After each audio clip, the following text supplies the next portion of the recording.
Ако може да се направи едно резиме во текот на денешниот ден, тоа би било следново. Останува кршењето на законот од страна на овој законодавен дом, пред се од човекот кој што највеќе треба да го штити, а потоа и од нас пратениците. Останува зад нас изборен законник кој што ги регулира овие проблеми, меѓутоа нема слух владеачкото мнозинство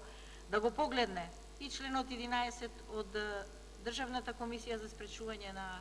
корупција, меѓутоа и од изборниот законник, иако има толкава голема волја да го спроведат овој изборен законник и за него се дискутираше од страна на сите политички партии. Останува зад нас горкото чувство дека ништо не влијае од сите овие наши дискусии и се оди на онаа народната кучињата лајат, караванот врви понатаму.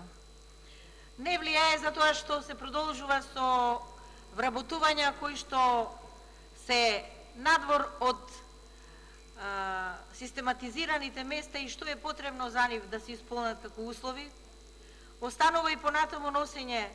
на нови законски решенија кои што се спротивни на она што беше договорено и низ законски текстови спроведено во ова собрание за законот за администрација, каде што се крши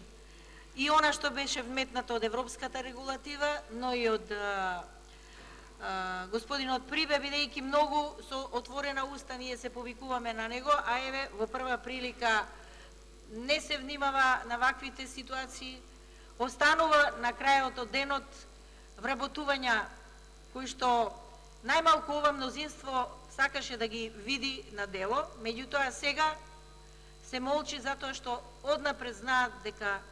навистина не ја постигнаат целта. Ако изминативе години се критикуваше опозицијата сегашна дека врши партизација, неадекватно вработува,